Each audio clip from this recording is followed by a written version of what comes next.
Excellent. Zoom is telling me the webinar is live, and it sure looks like it. Starting to see people coming in here. That's great. I know it always takes a minute for everybody to get into the Zoom. Everybody's got to shuffle in that one door for the classroom. We'll let everyone get in, get a good seat. Make sure that you're sitting with somebody that you like. Okay. But welcome everybody to the March 2021 Virtuous training webinar. So happy to be here for another month to chat with you guys. And we're continuing our sort of back to basics theme this year in 2021. Last month, we really took a deep dive on contact data and individuals and the data structure underlying everything in Virtuous. We're going to continue that theme today by getting cozy with campaigns and looking at all sorts of things about the campaign structure within Virtuous. So excited to take you guys through that. Now, before we get started, and while everyone is shuffling in and finding a good seat, a couple of things we want to cover, right? Some housekeeping items. Today's presentation is being recorded. We will make it available in the Virtuous Support Center afterward as usual. And because we want to get a good recording, and like any webinar nowadays, we're all kind of used to Zoom now, all attendees are muted, but we do encourage Q&A. Last month, we had a really lively Q&A session. I felt terrible. We couldn't even get to everything. And if you do have a question, this is a great time to ask it. Just go ahead and use the Q&A box. You'll see that on the little control panel there on the webinar screen. You can go ahead and submit that question. We'll hold those till we get to the Q&A portion. But as those questions come to mind, just go ahead and pop them in before you forget. If you've got a question, somebody else probably does too. That's a pretty good guess. And as always, I am your host for today, but I have some exciting news for a change. I'm not your only host for today. Those of you that might be thinking, man, I'm tired of hearing that guy Scott talk to us. We have a co-host for today. So I am Scott Richards, the Director of Training here at Virtuous, and joining me is the newest member of the training team at Virtuous, Stephanie Larson. Stephanie, how you doing? I'm doing wonderful, Scott. How are you? Well, I'm just spiffy, thanks. I promise it won't just be witty banter between the two of us the whole time. But Stephanie's here. She'll be, you'll see her in the chat. She is an active chatter. She'll be moderating the Q&A as well. So excited to have Stephanie joining us here, and you'll see Stephanie on future training webinars as well. But we've got a lot of content to cover today, so we're chock-a-block full as usual. Want to make sure that we have time to get to everything. As usual, we want to talk about some of the latest features in Virtuous. We had some really cool stuff come out in the most recent release, including the ability to send mass text messages, mass SMS messages, smart tags, which are actually really neat, especially for cases where previously you might have had to build an entire workflow just to apply tags and build some business rules. And for those admins of you out there, you'll have the ability to do some user login tracking for your users, which would be pretty cool. And then we'll get into our featured content. We really want to make sure we can understand the campaign structure and also how it can work for you. The nice thing about the campaign structure in Virtuous, I say it all the time, is that it's very flexible. But the challenging thing about the campaign structure in Virtuous is it's very flexible. So you can use it in a lot of different ways, adapt it to a lot of different fundraising structures or scenarios. So we'll look at a couple of those here just to kind of give you an idea of how this might work. And then we'll talk a little bit about what happens after you've built the campaign. I've built the darn thing. Now, how do I do it? And what do I do with it? And I will try my darndest, as I always do, to make sure we have plenty of time allotted for your questions. Want to make sure we can get to all of those. And then we'll wrap things up for another month here on the old webinar. Okay, but first things first, we want to take a look at some of those cool new features. So we'll look at some of the latest developments over in Virtuous. And the first one I mentioned there is the ability to do some of that mass texting. That involves our SMS feature. Now that's in the Virtuous marketing side of things. Now, some of you may not see the SMS feature here in your menu. That could be a matter of permissions.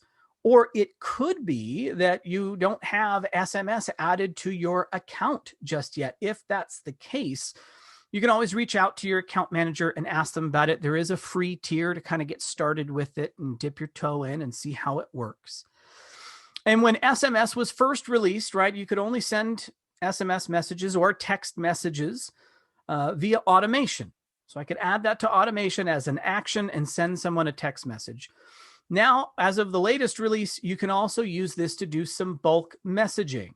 Okay, and you can do that from this mass texting tab. So all of this lives here in the SMS space. Now, whether you're going to send something via automation, whether you're going to send it as a mass text, you're still going to have to create a template first. Okay, so you have to build your SMS template in here. And then I can use that either in a workflow or I can use it to do a mass text. And when I create my mass text, I'm going to give this a name. So this might be my first mass text. Great. Let's capitalize. Let's look professional, guys. Come on. There we go. And then again, I can select the template that I want to send. So maybe it's going to be this right here. Now you can see here we've included a keyword in this particular one, stop, which someone can use to opt out of any future SMS messages. If you check out the support article that we have on creating SMS templates, you'll see there are a number of keywords that can be used to opt out or to opt in for text messages. Okay. Once I do this, then I go next and I'm going to either build a filter here or I'm going to use a saved query, one or the other. And when I build this filter, I'm filtering for individuals. You want to remember that. But of course, I can include contact level data in my filter. That's fine. They're part of a contact after all. So maybe I wanted to look for only individuals who are part of households. There's several of them there. And maybe I really only want to target the primary individual. So primary is true. There we go. We'll cut that down there for my query recipients. I can go to next and I can schedule this bad boy. I can either choose to send it right away, or I can go ahead and choose a date and time to send it in the future. If I'm going to send it now, that's great. I can click next. I can review what I'm doing here. I'm sending it to this many recipients, and I can click send, and then away it goes. And any sent text messages, any sent SMS, I can see those sent messages, right, from the SMS page here. Okay, the only thing I need to do is go up here to my little settings button, and then I can go ahead and view sent messages. Once you've sent a mass text, you'll be able to go to the sent messages for that mass text right away. You'll see the activity to the right of your sent mass text.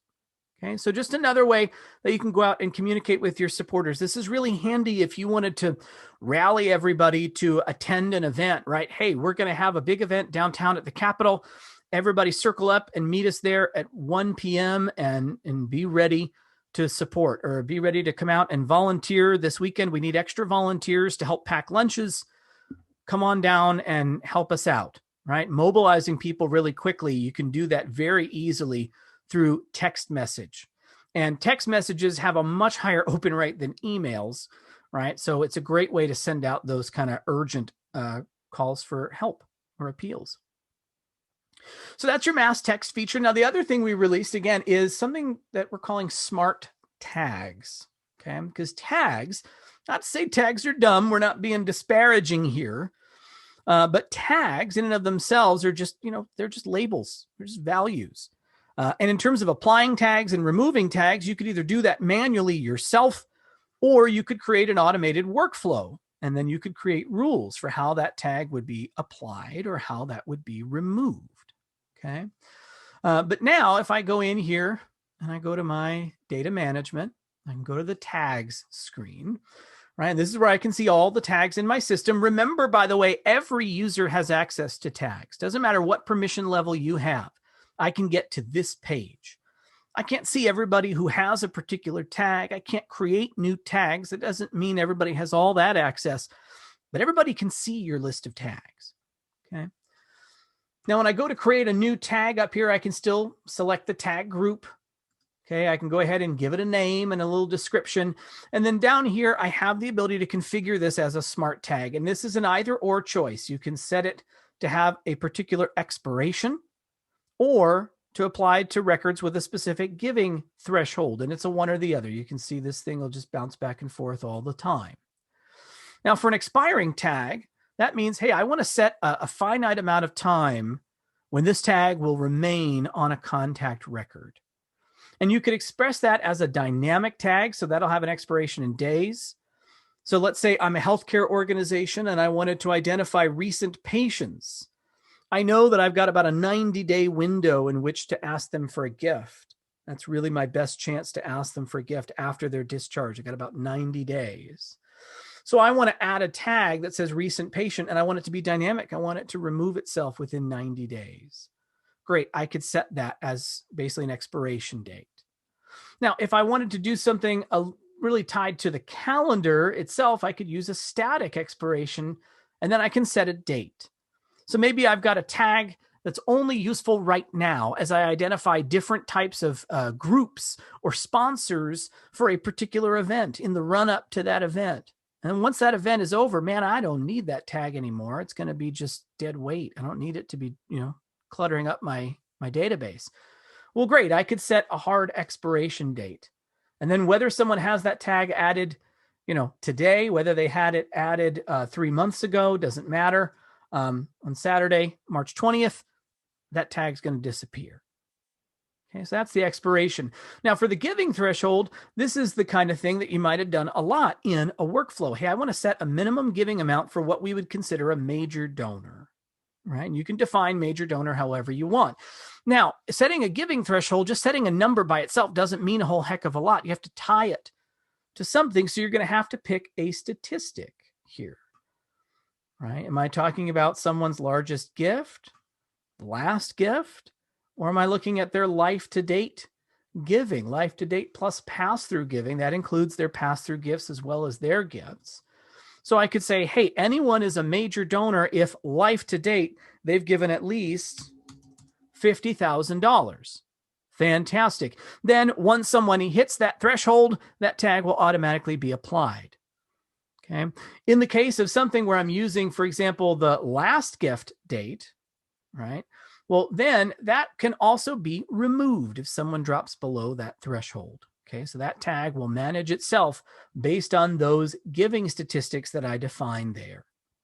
So pretty cool. And again, it lets you go ahead and set these rules here as opposed to having to create a workflow to be able to do that. Okay. Now, the third thing is, again, probably not so exciting for everybody in the world, but for those of you that are admins and you want to keep an eye on who's in your database and what have they been doing in there, now we've got the login tracking. Okay. So if I go into team management and I were to go to the team member page, for the team members in my database, as they log in, I'll be able to see their last login. What was the date and what was the location of their last login? Now that location is approximate, sometimes depending on their email or their internet provider, right? That might be more or less targeted. Okay. Might show you that they're in the next town over or something like that. But I can see the last login location and date, and I can actually come up here and I can download the login history for the last 90 days. So if you want to be able to audit that, you want to be able to see, hey, who's been in your database and what are they doing? You can. Now, as part of this, we've also implemented sending emails to folks if we see login activity from a different location than your usual location. We'll send you an email just to let you know. And that's just to alert you. Okay, it doesn't mean we're doing anything else, but if it isn't you, you can always come in and change your username and password just to be sure. You've probably gotten that same email from Amazon and from a bunch of other services. Now you'll get it from Virtuous as well. Okay.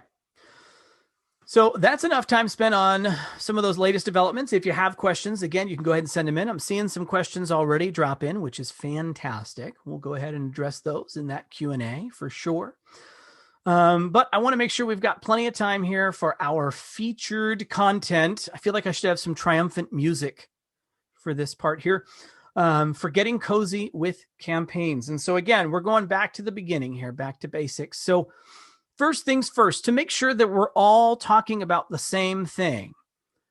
What are campaigns, right? Campaign is a word that gets used in the fundraising industry, right, in the sector all the time. And it can mean different things in different databases, right, and different software. It can mean different things to different users and things like that. Okay. So when we talk about campaigns in Virtuous, there's a campaign structure in Virtuous, and it's designed to help you with planning and tracking the performance of all of your fundraising activities. I always say it is the spine of all the communication that you're sending and all the fundraising that you're doing, right? The campaign tools in Virtuous don't send communication, right? They don't send an email. They don't send a mailer. You're going to do that in other places, but you're going to incorporate the data from the campaign structure when you send out your email. You're going to build it into the CTA, the call to action. You're going to incorporate it in your direct mail piece because you're going to print segment codes on your reply devices. It's going to be used everywhere to help with attribution and tracking. Okay.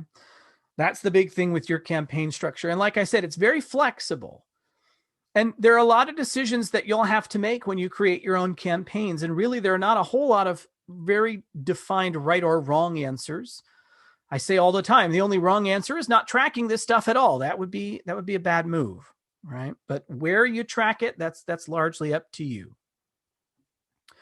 Now, when we talk about this campaign structure, this mystical campaign structure I'm alluding to, it consists of 3 key elements. There are more than this. Obviously, there's more fields. There's more little doodads and baubles to it. But there are 3 core elements when we talk about the campaign structure. Number 1, pretty easy.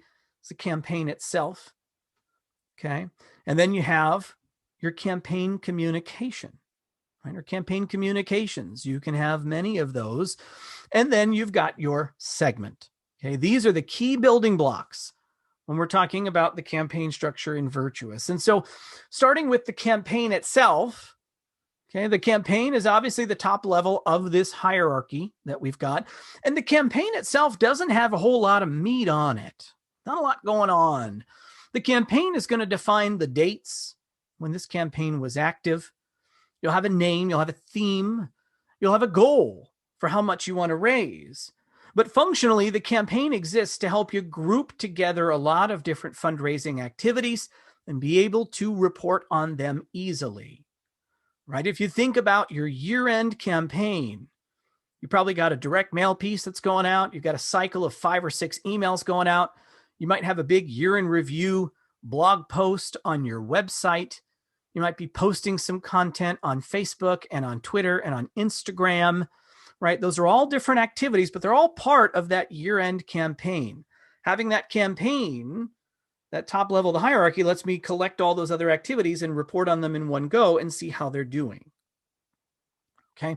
The real action here is going to be at the campaign communication level.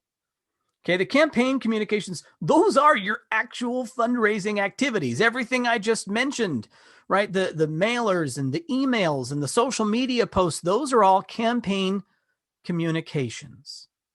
Okay. They're the things that you do. They can be active or they can be passive. Okay. Think about having a donate button on your website. Everybody's got that. Doesn't matter who you're using as a processor. Someone goes to your website, they can stumble around, usually up and to the right somewhere. There's a button that says donate or give now or what have you. Okay. That's kind of passive, right? You're not pushing people to that, but it's there. It's available for people to click on it and give you a gift. So I'd argue that's a campaign communication.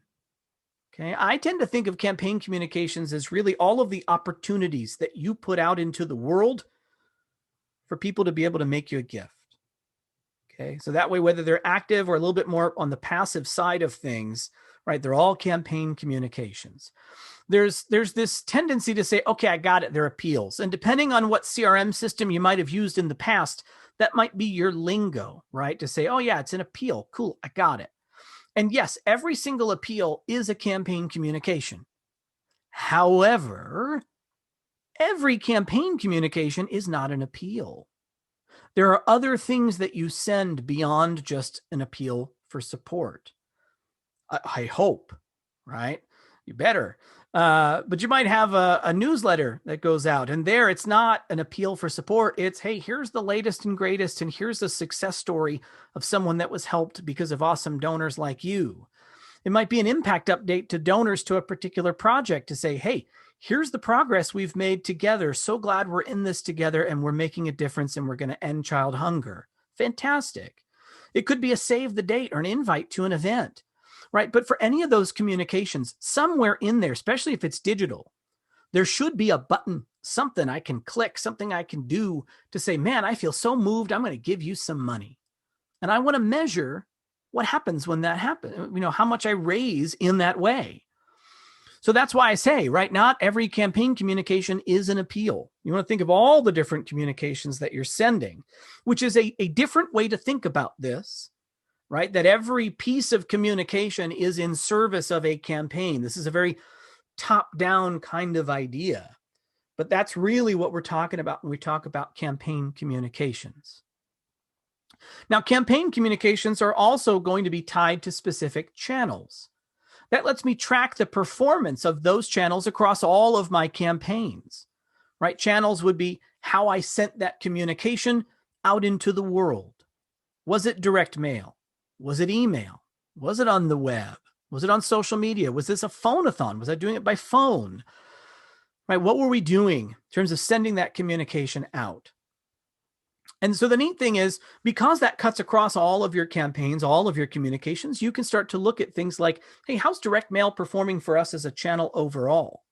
And even at the donor level, hey, how does this donor tend to respond? Do they respond more to direct mail? Do they respond more to email? Right? What is it that really moves the needle for this particular donor? Right? I can look at it at that micro level. I can look at it at a high level. Zoom out or zoom in as I desire. The key with the channel that you want to remember, though, is that what you want to measure with that channel is not how a donor chooses to respond. You want to measure how you asked for a donation in the first place. A lot of times folks will say, look, our web giving is gangbusters. It's rocking. It's awesome. And when you unpack that web giving, what you see in there is you've got some people who gave on the web because they got an email. That's not really web giving. That's email giving.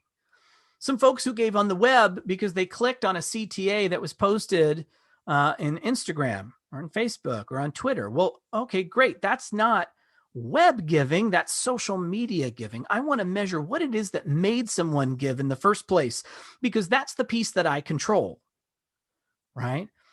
If I put it all into web giving, well, technically web is just you went on my website and you read a blog post or you read an article and you clicked and you gave. Man, I mean, that would be amazing if most of my giving was coming from that, but probably not.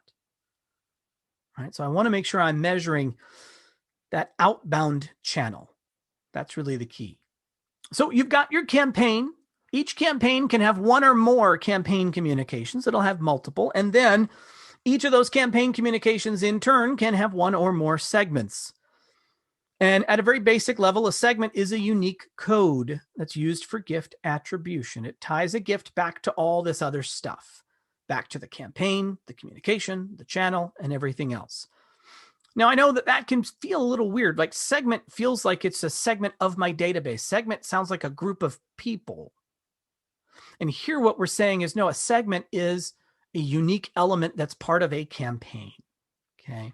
You'll see in Virtuous, there's some places where we refer to it as a marketing segment. It's the same thing. It's the segment. Okay. Segment has a name and a unique code. And I'm going to use these segments. The reason I'd have multiple segments on any communication is I want to track the response of different audience groups. And it might be that instead of tracking the response of different groups, I want to reach out to those groups with slightly different language, slightly different call to action, slightly different text. I want to speak to them a little bit differently because they're a different type of donor. They have a different relationship with me. That's a core part of responsive fundraising, is I want to make sure that I'm responding to that donor, their activity, right? Their needs. I want to have a unique relationship with them. So a unique relationship with them is not sending a mass mailer to everybody that says the exact same thing and asks for the same gift, and then copying and pasting that thing into Constant Contact and sending the same thing out to the same people, but in their inbox, right? Now, I want to make sure that I'm talking a little bit differently about thanking them for giving this year, or saying, hey, I know you haven't given this year. It's been an odd year, but there's still time to make a difference. Really small things like that. I want to ask them for the right size gift. If you're a recurring donor, I want to ask you for a one-time gift. And if you're not a recurring donor, I want to ask you to become a recurring donor. I'm going to send you the same 2-page letter, but my CTA, my call to action, is a little bit different depending on the segment that you're in. Okay, you can have as few or as many segments as you like. I know we have clients who are sending out mailers every month with 40 to 50 segments. We have other folks who might send a couple mailers a year. They have 1 or 2 segments. Both of those are fine. You only want to create as much data as you can actually use. So if you created 40 or 50 different segments, they each have like 4 people in them, and you're not really sure what to do with that data, you probably don't need that many segments. Okay, so again, this is all a hierarchical structure. Okay, so when you've got your campaign, sorry, I'm sneaking water on all of you. You've got your campaign. That campaign, again, is going to have more than one campaign communication. Okay, probably have a couple. You even have more than this, but I've only got so much room on a slide, folks. At least if you want it to still be legible. Now, each of those campaign communications, again, they're each going to have a channel associated with them. How did I send that thing out? What did I do? How did it go out into the world? And then each of those campaign communications, in turn, they can have 1 or more segments associated with them. Right? So that way, I'm measuring the performance of those segments. Okay. So that's the idea with this structure, right? One campaign will have multiple communications, that each of those communications will have multiple segments, and all of that will then roll up. And I can report on giving at the campaign level, the communication level, giving by channel, or to each individual segment. Okay, so again, I'm creating the spine, I'm creating the structure to be able to track those things. Now, the question comes up a lot. Well, that's awesome, and I get it, but like, what about my campaigns? How does this apply to me and my organization? Well, again, this is a pretty flexible structure. So let's take a look, for example, at an annual campaign. So here's the 2021 annual campaign. Now, everybody has an annual campaign, okay, or a general campaign, because again, everything is part of a campaign now, right? The structure is very top down. I know sometimes we think of, oh, I've got like 3 or 4 big campaigns for the year, and then, I send some emails and do some other stuff. Well, no, all the other stuff is part of a campaign now. And if it's not in service of my, fiscal year-end campaign, or my year-end campaign, or my fall back to school campaign, or whatever it is, if I don't know where it belongs, it's part of my annual campaign. Great, it gets subsumed there. For a smaller organization, you might only be doing a few things. You might only have an annual campaign, and that's fine. As you grow, you'll add additional campaigns throughout the year. And so a lot of the things that live there are going to be sort of those evergreen things, right? So like we said, you've got a Give Now button on your website that takes people to a donation page. That's channel there is web. That is truly web giving. Now there, I'm not going to have segments. I'm not controlling how people get to that Give Now page. They just land there. They plug in whatever they want in their Google machine and they fire it off and they land it on my website. Totally cool. So there I might only have one segment, and that's my web giving segment. Totally valid. At least I know how much I've raised just from people clicking that random button on my website. Okay. And again, maybe as part of my annual campaign, especially if I'm a smaller org, I've just got a really small, now it would be a virtual event for sure in the spring. And as part of that virtual event, channel is event, so I know how much I'm raising from my event fundraising. As part of that, right, I got 2 different things. I'm looking at sponsorships, and I'm also selling tickets for that event. Well, great. Then my segmentation can help me track those 2 things. Again, it doesn't always have to be a donor segment. Here, it's really segmenting the giving itself. Okay. And then when we get down to the end of the year, I've just got a big end of year mailer. I kind of blast that out to the universe, and I'm going to segment that just a little bit. Again, I'm a small org. I'm just getting there. And so I really just target donors and non-donors. And again, the donors get sort of an extra thank you for all the support so far. The non-donors get the, hey, there's still time to make a difference sort of messaging. Great. Okay, so that would be a really simple annual campaign structure. Now, If I'm doing an event, I might want to create a whole event campaign around my event, right? And I know as things start to open up and folks are doing stuff outside, there's a ton of people who do the old golf fundraiser. So maybe I've got a golf tournament and I'm bringing it back in 2021. And as part of that golf tournament, I've got a couple different ways that I raise money. So again, here my golf tournament is now the campaign, right? The event is the campaign itself, which is totally fine and happens a lot. Okay. And then as part of that golf tournament, I'm looking for sponsorships. Okay. The channel there becomes other, right? Because I'm getting those sponsorships in a number of different ways. And for those sponsorships, I got two different types of sponsors. I'm looking for people to be whole sponsors. And then I'm looking for a couple of big names to be the reception sponsors. Great. I can track my income then and know how much I've raised from the different types of sponsorship levels I'm offering for my golf tournament. That's happening before the tournament happens itself, right? And then we get the tournament invite. That's going out as a direct mail piece. It's a really fancy golf tournament, guys. I mean, it's the biggest that you've ever seen, okay? So I'm going to go ahead and send out my invite by direct mail. And when I do that, I'm going to actually have that segmented to prior attendees to welcome them back again. And then to folks who haven't attended before, they get a slightly different message.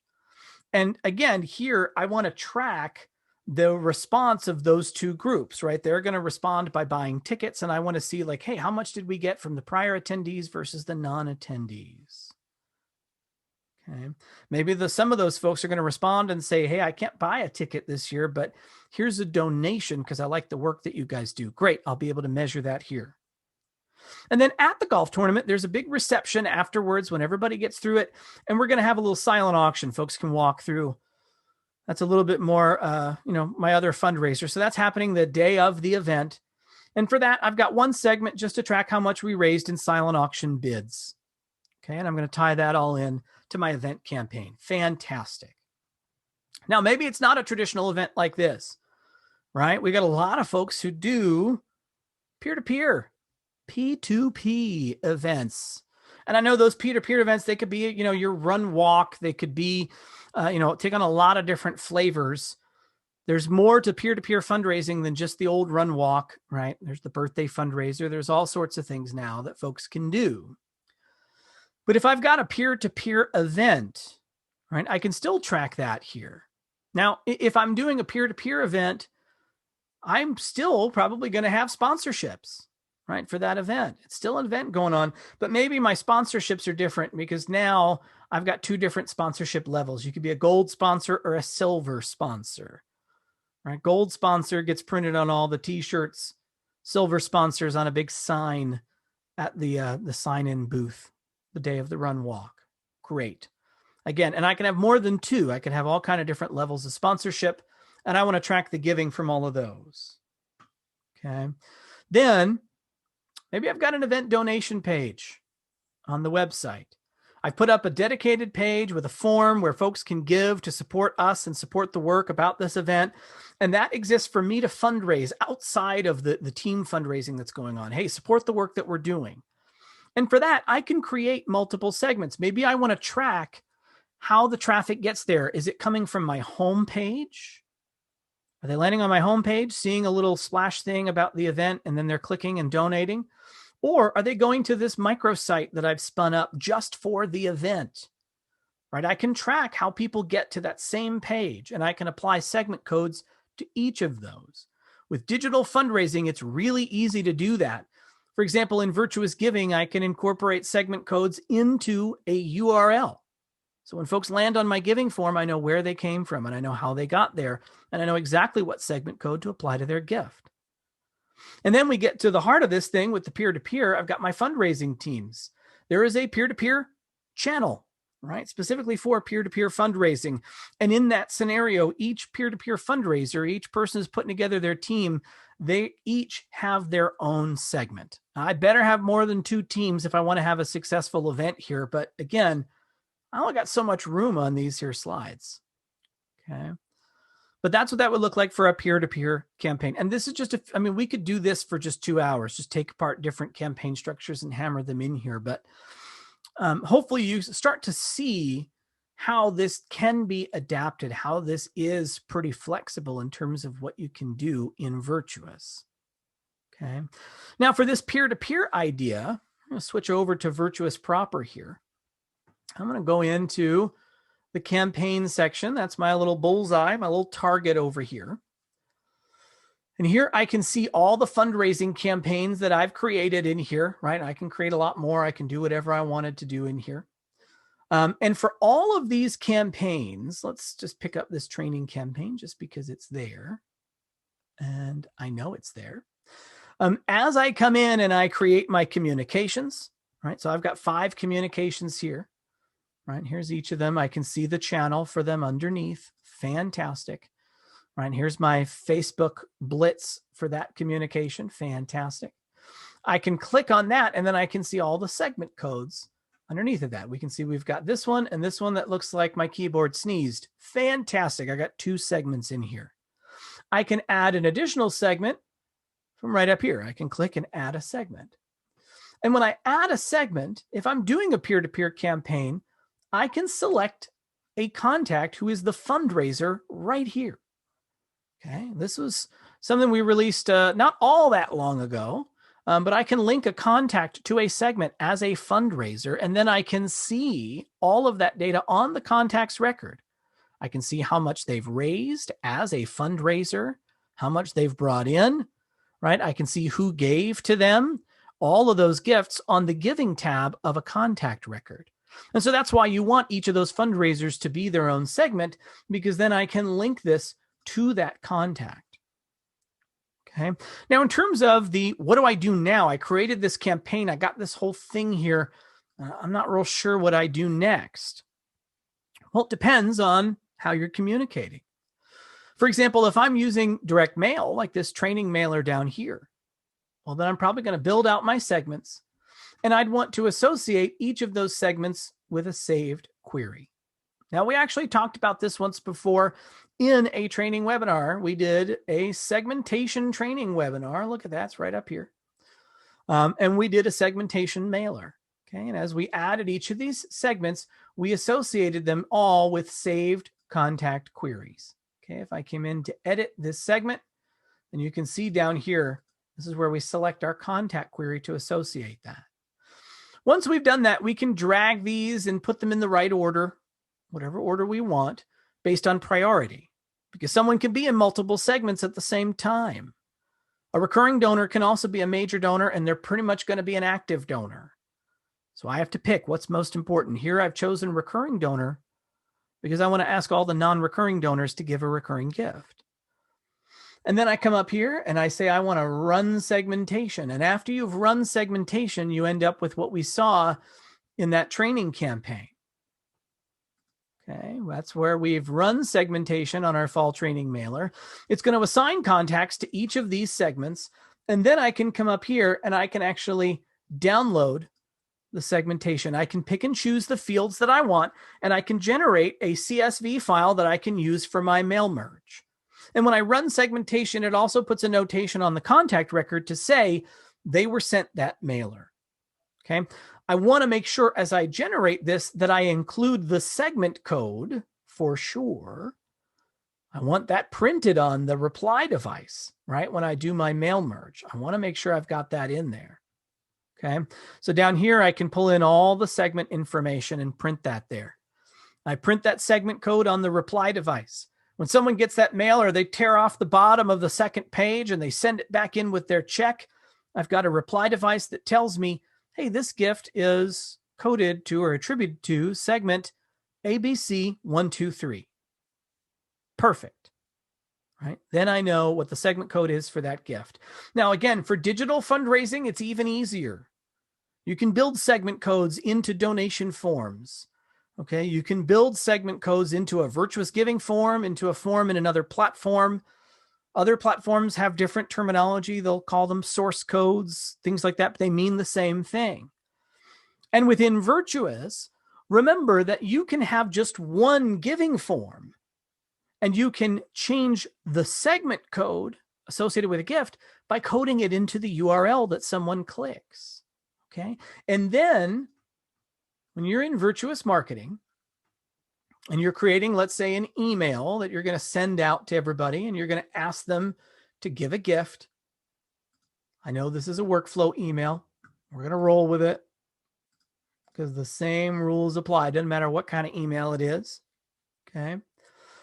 But when I'm creating my email or I'm editing that email, here's my take action button, my CTA button. I'm going to put a URL in here. Okay, so I'm going to put in the link to my donation form, and I can actually code in a segment right here.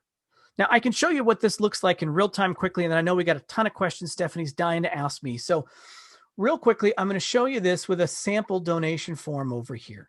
Okay, this is one that we use, and some of you may have seen, some of us use this in sales demos and other types of things. This is hooked up to one of our demo environments. Now, as a donor, I can't see the segment for my gift. Okay, I don't get to see that at all. That just gets sent over to Virtuous with the segment. So what I'm going to do here is I'm going to use the same technique that you would use to set a segment, but I'm going to change the project code. Okay, so you want to keep in mind, what I'm doing here is I'm changing the project, but the same thing applies to a segment code, but just so that you can see how this gets passed through, because again, the project you can see right on the form. Right down at the bottom, it says you're giving to support the default designation. That's the project. And up here, there's a drop down to select projects. Okay, so up here in the upper right, here's my address bar. That's the URL I'm sending people to. All I need to do is add a question mark. And then I can say that the, in this case, project code equals, we'll do SC 2017-12. There we go. Now, if I hit enter, that's going to take me to the exact same page. It's going to show me the exact same form. All right. Oh, I got to spell the word project correctly. Man. Waiting for Stephanie to make fun of me there. But once I do that, then you can see that it takes away that little project selection because I've said I know what the project is. And down here, it's now going to my Scholarship 2017 project. And that's because I put that into the URL and it passed it through with the gift. And again, I can do the same thing up here. It would just be segment code. And so I could have 10 different donors land on this page. They all are on the same page. They click and they give. But for each of them, the segment code is going to be different because they clicked on a different URL to get here. Right? And again, that URL, in order to get here, if I'm sending an email, I'm going to code that into my button right over here. Okay. And again, that'll pass that segment code through. That'll come back through to Virtuous. That'll stay on that gift. And then I can report on how well my campaign is performed. It'll carry all the way through that process. That's for Virtuous Giving. Okay. Now, again, a lot of the other systems we integrate with and our partners, they have this same concept of being able to set these values from a URL, or you might have to set it within the form itself. Okay. So that was a lot of me talking. We still got some time left, which is great. And I've seen it looks like we got a lot of questions coming in. So let's go on to question time. We can start talking through some of these. Okie dokie, Scott. We got a lot of questions. We're just going to go top to bottom here.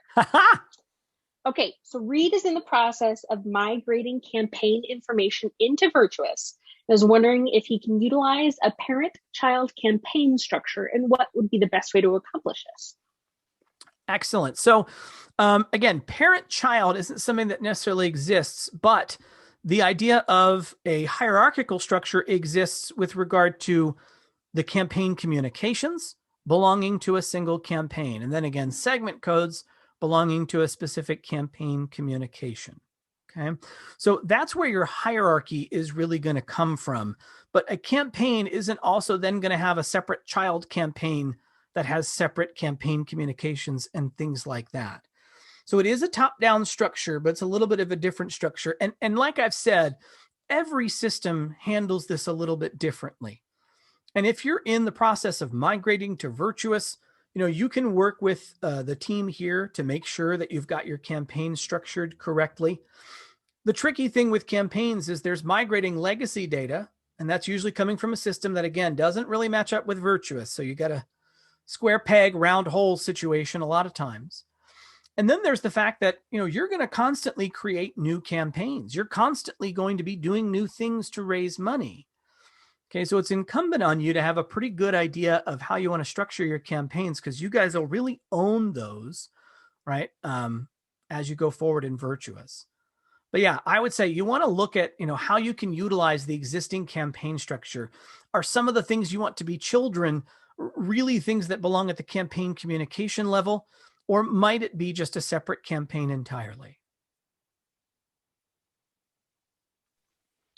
Okay, so we've got one. We're going to switch to a little bit of smart tags here. So how can I use smart tags to identify unique categories for each of my campaigns? We're thinking annual, major, peer-to-peer event campaigns. Well, if I'm using smart tags, you want to remember tags apply to contact records, right? Not to the campaign itself. So if tags are playing any role in my campaigns, I could see them playing a role in helping me define the different donor segments that I want to use when I run segmentation. And I could be using smart tags to identify who is a major donor, right? I could be using smart tags to do some of those things in terms of giving thresholds. If you want to identify other types of donors, active recurring donors, or things like that, you might also have to actually build an automated workflow and apply tags, right? Create some rules in there to do that. And then you can create contact queries that pull people with those tags and use those when you run segmentation. So again, if tags are going to play any role there, then I would see them playing a role in helping with my segmentation. All right, still on this tag train. Will expiring tags be deleted from your tags list in addition to being removed from contacts? Excellent question. They will not. So that expiring tag will stick around in the tag list.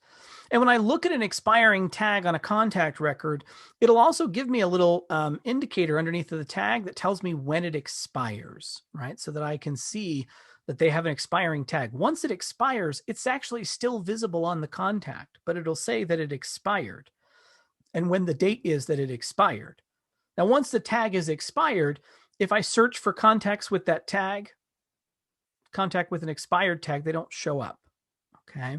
So that's how the expiring tags work, but they do stick around so that I can see that that tag existed, was applied, and then expired. Thank you very much, Scott. All right, how do you move a marketing segment into a different campaign? Well, short answer is you don't.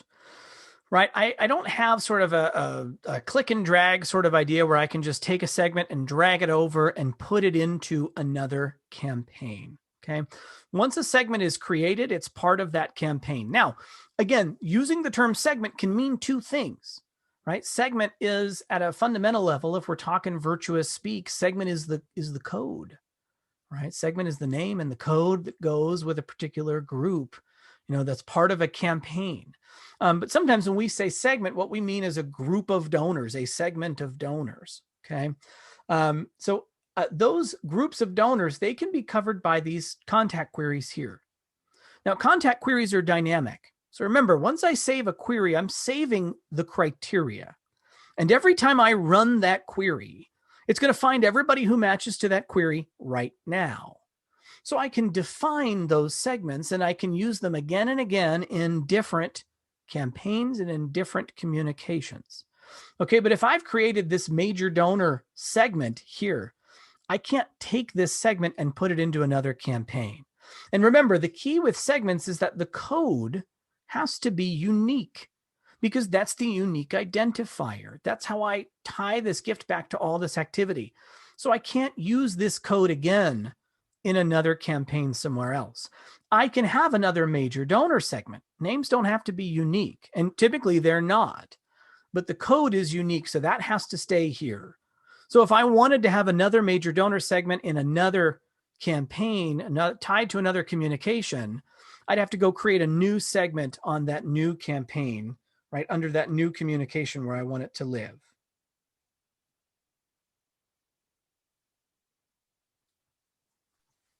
It helps if I unmute for this next one. Okay, so Scott, how do you see who's opted out of the SMS messaging?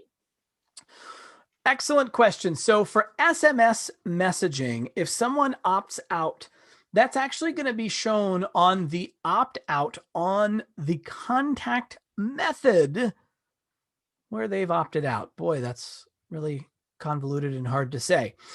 So if your friend and mine, Mr. Tony Stark, Iron Man himself, right, were to opt out of text messaging, right, then that's going to apply on the phone number where he's opted out. Now, I don't have a cell phone for him, but let's pretend his home phone here is a mobile phone. That's his primary phone, right? Right now, he's not opted in. Okay, so he has not opted into SMS. If I click on that, then he is opted in to SMS. Now, if I wanted to query for folks based on that opt-in or opt-out status, I can. Okay, so I can come in here and I can build an individual query.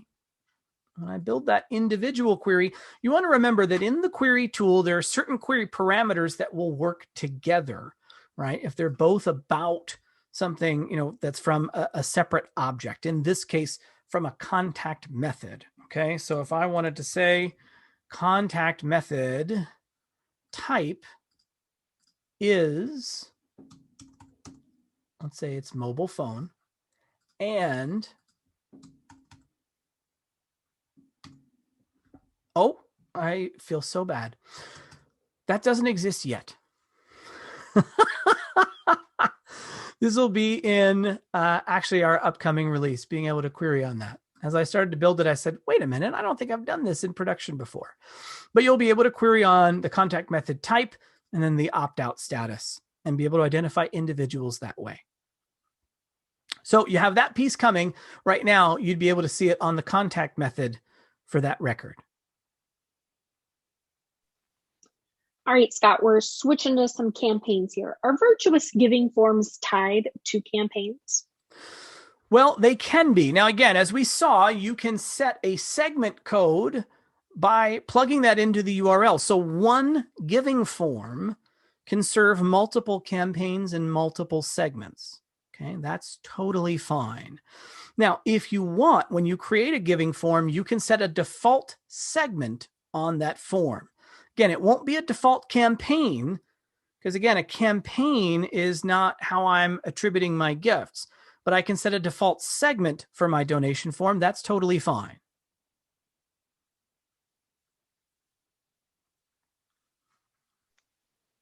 I do promise I'll get better at this unmuting thing. I just never mute. That's how that works. You'll just hear my dogs in the background. So, okay. So here's one on some text messaging. So for sending out text messages, how do you contact the donors? Do you need their phone numbers? Well, I'm going to need their mobile number if I want to send them text messages, if I want to send an SMS. Now, if you wanted to ask them for their mobile number, because maybe you haven't collected that data before, that's totally fine. What data do you have? If you've got mailing addresses, you could send a mailer. And as part of that, you could say, hey, we'd love to find some new ways to communicate with you.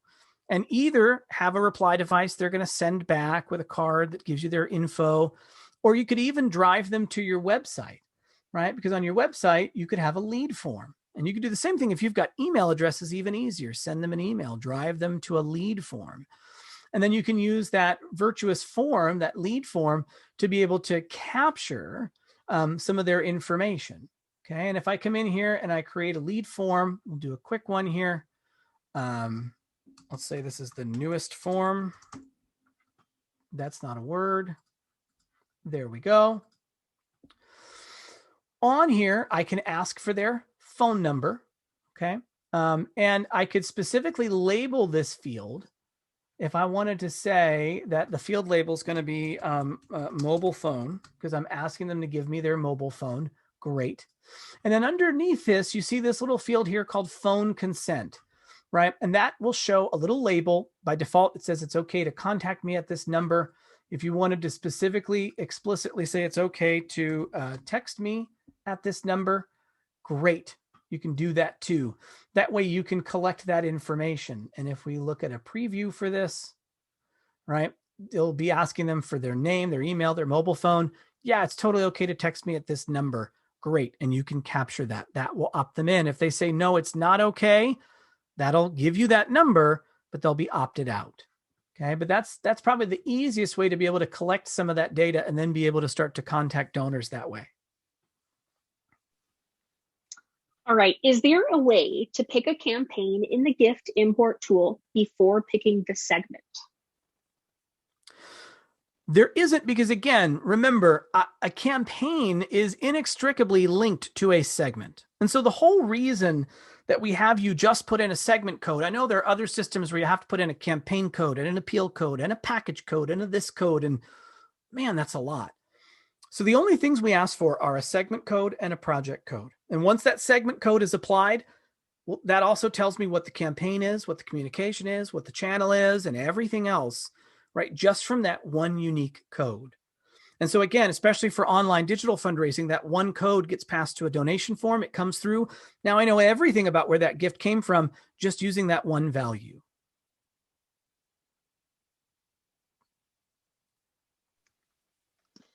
All right. So how do we track things that aren't getting campaign communications? Do you recommend having one general campaign to drop everything into? Yes. Well, again, everybody should have an annual campaign. And you'll have one every year, right? Campaigns by design are designed to go year over year over year. They're finite. That way you can measure your year over year performance pretty easily. But for anything like that, anything that's evergreen or something like that, I would put that as part of your annual campaign. And if you have gifts that come in and there is no communication, you don't have a segment code, you send a mailer to somebody, they didn't send back the reply device, they just gave you a check in a blank envelope, that's fine, right? Typically that would get coded as white mail. And under your annual campaign, you can have a communication and a segment that's specifically white mail, so that way you can track those gifts and here's how much we received and we don't know why. Okay, Scott, if you archive a campaign, will you still be able to query against segments associated with that archived campaign? So when we say query, if we're looking at, I want to be able to use those in a gift query. I want to see if gifts were tied to a particular segment from that archived campaign. Yes, I can. However, if I'm using some of the standard campaign reports in Virtuous, like the campaign giving report, right? Or the campaign summary report, some of those are baked into the dashboard.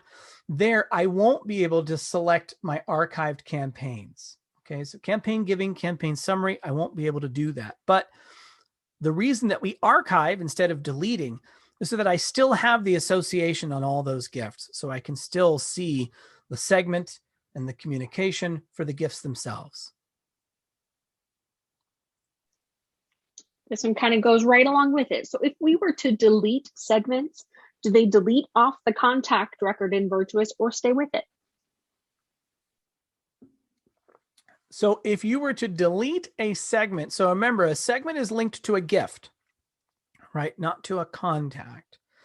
So if I were to delete a segment, right, I wouldn't delete segments that have gifts in them. Okay. If I try to delete it, it's going to tell me, hey, that's a bad idea. Okay. I can archive what I've got. I can archive the campaign, but I wouldn't delete the segment itself, because then I'm going to break all the data associations in the background.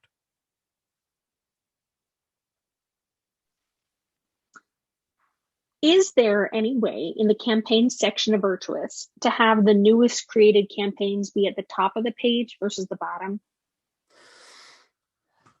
That's an interesting question. No. And really here, when we're talking about the order, I'm looking at these ordered by campaign name, right? And so I can click here to sort. I can click here to sort based on the active dates for my campaign. So if I wanted to see them, newest to oldest in terms of active dates, I can, but the default sorting is actually based on the campaign name itself. But so you can click to sort them pretty easily in here. And then if you know what you're looking for, you can also come in and use that filter. So if I wanted to target all the campaigns that were active within this year, for example, I can filter based on start or end date to be able to do that. That's probably the closest.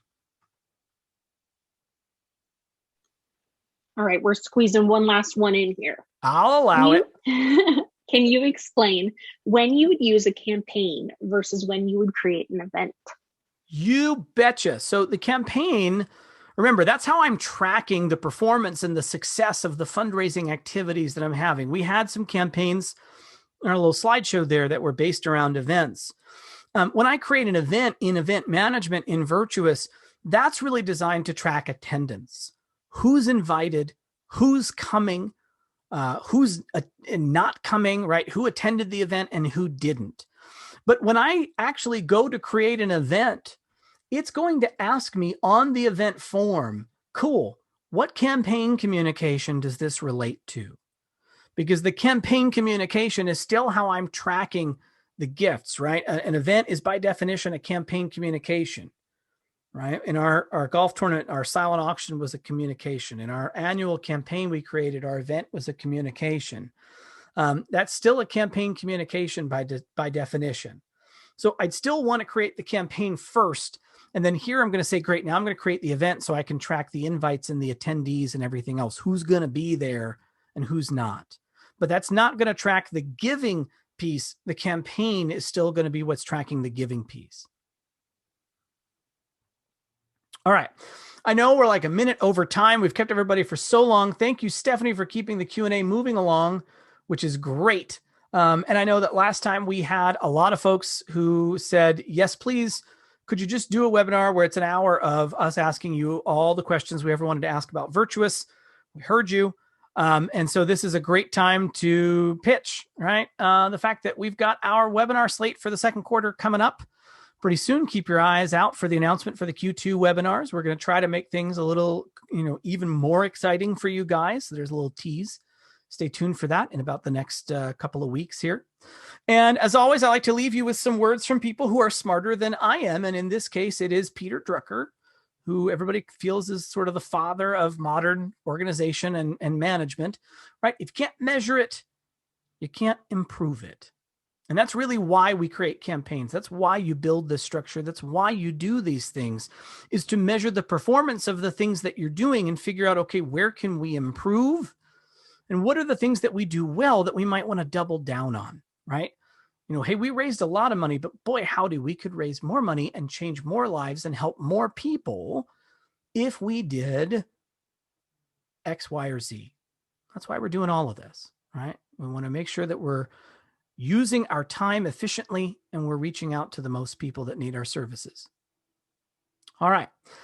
Thank you, everybody, for joining us again today. Thank you, Stephanie, so much. And I will talk to all of you again next month. Bye, everybody.